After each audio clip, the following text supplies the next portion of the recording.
The Fascist House of Work. We sometimes hear the question, has fascism really created a different form of state? The answer is decidedly yes. All the reforms enacted by the fascist government prove it, but none more so than the establishment of our National Confederations. The syndicalistic revolution accomplished by fascism is not sufficiently understood by those who still reason according to the old political standards. I shall not recapitulate the 23 articles of the law establishing the national corporations, nor quote this most arduous legislative experiment of the fascist revolution. Revolutionary laws have to be judged according to the spirit which inspired them.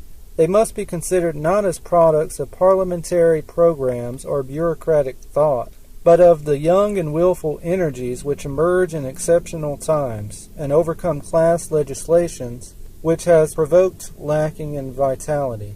To have a clear idea of the situation into which Italian life had fallen, we must borrow a definition from the socialists. The middle class had lost every power of leadership, while the proletariat had not the capacity of staging its revolution and taking command of the situation.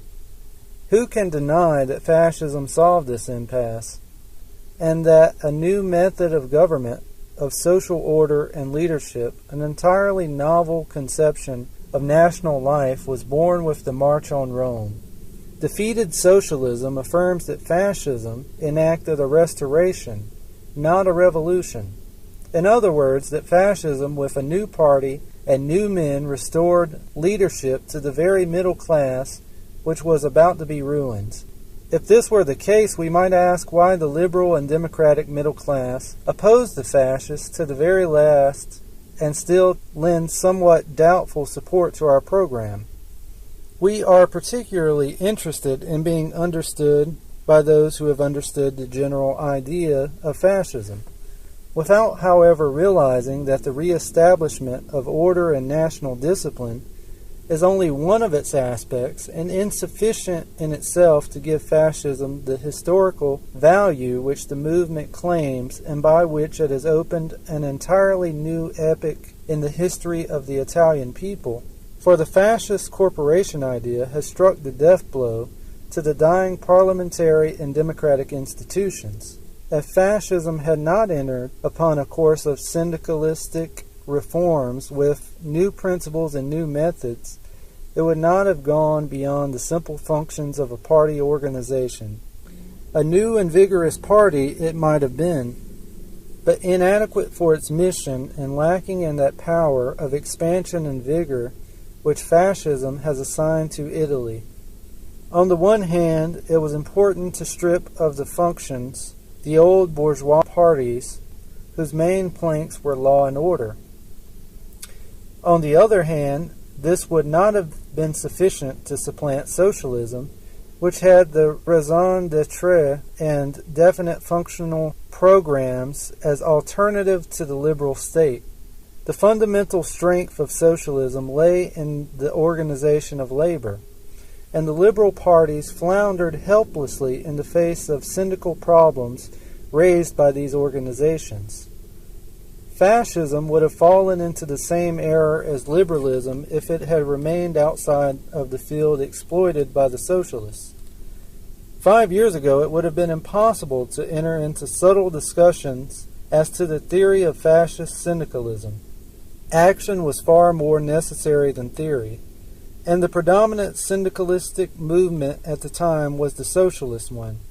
It was necessary to demolish it not so much by violence as by putting forth a few fundamental ideas which could convince the masses. Our ideas were expressed by the very simple methods and in a manner which rendered them understandable to the workmen. Once socialistic syndicalism had been overcome, however, and we stood alone in the field of the representation of labor, the problem of leadership became even more pressing and serious.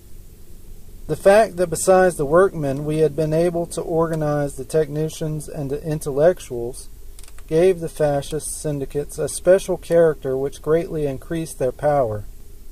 It may be that the syndical organization of labor can in Italy attain the highest planes and face the task which as yet the undefined national destinies assign to it.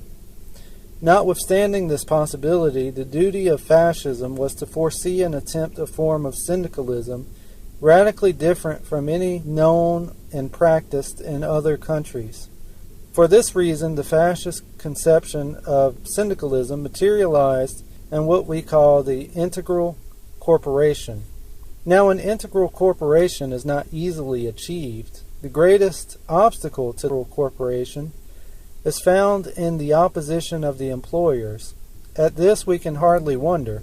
In the beginning they considered fascism as an anti-socialistic movement, as it had destroyed both the political and syndicalistic. Once the law on fascist syndicates was enacted, the economic world was faced with the dilemma of being either entirely fascist in name and substance or decidedly anti-fascist. Naturally, in this moment of overwhelming fascist power, they were left but little choice. As a result, today no fascist organization comprising workmen and employers can be considered as a separate entity. On the part of labor, only a class mentality, no longer in harmony with the present day, can return to the old and abandoned position of syndicalism. Under the old system, it was not only the labor organization which escaped the control of the state, or that put themselves outside the state. The capitalistic organizations were far from going under state control. It is true that in the old days, through parliamentary and cabinet compromise, and with the help of some officials, both socialistic and Catholic, syndicalism succeeded in influencing and even determining political questions. But it is even more evident that capitalistic organizations exercised an enormous influence on government. When we speak today of syndicalism, of syndicalistic discipline, and of economic coalition, one must finally understand that these terms apply not merely to the powering masses, but also to the capitalistic organizations. Every branch of Italian activity is rationally organized in a specific national corporation, which in 3 distinct sections comprises labor, technical work, and capital.